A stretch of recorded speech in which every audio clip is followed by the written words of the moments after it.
Selamat malam, Pak Saleh Al-Hamid.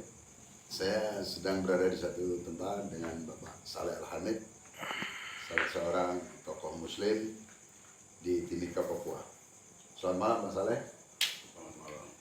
Pak Saleh Al-Hamid, kita dengar dan kita lihat di media sosial maupun di media cetak ada sebuah kasus yang terjadi antara Habib Bahar bin Smith dengan seorang jenderal, yaitu Kepala Staf Angkatan Darat Bapak Jenderal Dudung.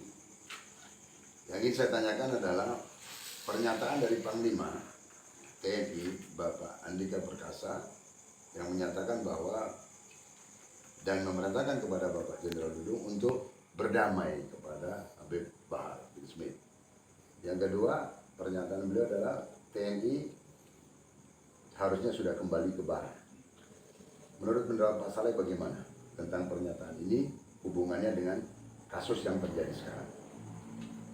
Baik, terima kasih. Assalamualaikum warahmatullahi wabarakatuh. Saya membaca pernyataan Pak Panglima. Ketika saya membaca itu, saya beranggapan bahwa sungguh luar biasa seorang Jenderal Andika Perkasa selaku Panglima Tentara Indonesia yang memerintahkan TNI kembali ke barat. Ini sinyal bahwa TNI nggak boleh berada di hal-hal lain, kan begitu kalau kita baca. Dengan kejadiannya khusus Kembali kepada tupoksinya. Pernyataan itu yang lebih dahsyat dari pernyataan kembalinya TNI ke barat itu, yang lebih dahsyat lagi Pak Panglima itu mengajak Pak Jenderal Dudung sebagai kasat untuk Berdamai. Iya, berdamai dengan Bahar bin Smith. Itu satu pernyataan yang menyejukkan, sangat menyejukkan, dan saya memberi hormat, penghargaan yang luar biasa. Mudah-mudahan apa harapan Pak Panglima itu bisa terwujud. Tapi dalam kenyataan kita lihat, walaupun pernyataan Pak Panglima harusnya menyelesaikan permasalahan yang ada, Habib Bahar tetap diproses secara hukum oleh pihak kepolisian karena ada laporan-laporan yang justru laporan itu datangnya bukan dari Pak Dudung sendiri yang mungkin tersinggung dengan ucapan Habib Bahar, tapi justru dari kalangan orang luar.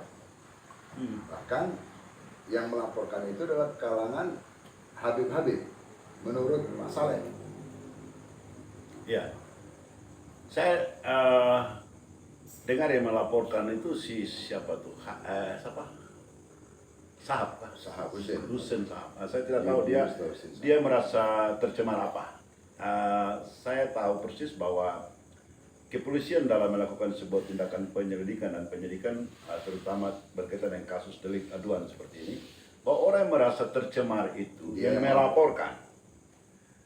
Menurut saya seperti itu. Entah apakah peraturan perundang-undangan sudah berubah sehingga orang lain pun bisa ketika nanti ditanya di pengadilan, saudara merasa tercemar apa? Padahal kalau kita tahu ini juga Habib Bahar juga Habib. Yang semua orang Indonesia tahu Habib sama Habib itu ada hubungan keluarga. Iya. Nah ini agak sedikit membingungkan umat Islam yang selama ini mungkin melihat bahwa kalangan habaib itu menjadi satu contoh, tapi di sini dilihat ada sebuah Oposisi ya. Jadi kayak oposit. Jadi satu sama lain saling menjatuhkan. Apa yang terjadi sebenarnya? Kalau saya melihat Habib Bahar bin Smith ini dia mendapatkan efek. Ada orang mendapatkan keuntungan. Dalam hal apa keuntungannya? Ya, artinya begini, seolah-olah kalau memusuhi Habib Bahar bin Smith itu, mereka ada mendapat penghargaan atau keuntungan dari pihak-pihak tertentu. Saya tidak tahu siapa yang memberikan keuntungan itu ya, tetapi kayaknya seperti apa sebetulnya yang membuat mereka seperti itu, kan begitu. Jadi aneh kan begitu. Dia tidak ada, Bahar bin Smith kan nggak ada permasalahan dengan Habib lain.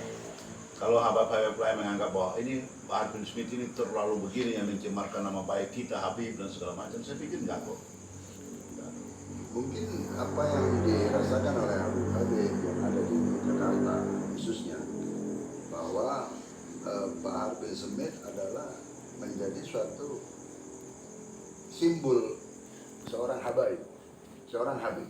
Ketika Habib Bahar dianggap memiliki bahasa yang begitu mungkin pandangan daripada yang tidak menyenangi, pernyataan Habib Bahar adalah suatu hal yang sangat kasar, sangat vulgar, bahkan mungkin melewati norma-norma kesantunan, mungkin seperti itu.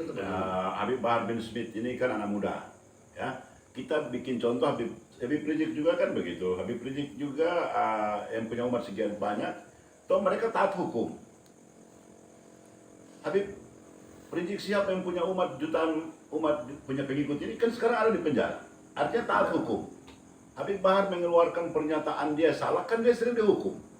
Berulang kali dia dihukum dan dia menerima hukuman itu. Artinya dia taat kepada hukum. Nah, jadi saya pikir terlalu berlebihan. Terkait dengan tadi misalnya, kalau Pak Panglima sudah menyampaikan sinyal seperti itu, saya pikir mudah-mudahan ya pihak kepolisian juga dapat melihat kasus ini supaya kita selesaikannya baik-baik. Mungkin dari keluarga saya bisa juga seperti bisa memasukkan pikiran-pikiran baik kepada pihak keluarganya Bahar. Terakhir Pak Saleh Hamid, bahwa mungkin ada pesan khusus kepada para kalangan Habib-Habib kita di Jakarta, para Habib muda, karena masalah ini justru menjadi viral, lalu menjadi suatu hal yang sangat ramai, justru terjadinya dari para kalangan Habib sendiri. Ya. Kalau dari pihak kepolisian sebenarnya kalau sesuai pernyataan daripada Panglima TNI harusnya selesai. Jenderal Dudung berdamai dengan Habib Bahar dan para TNI kembali ke barak. Artinya pesan ini untuk tidak membuat satu pernyataan-pernyataan yang di luar daripada kemiliteran, bela negara, harusnya sudah selesai. Tetapi justru yang membuat suasana semakin tidak menentu.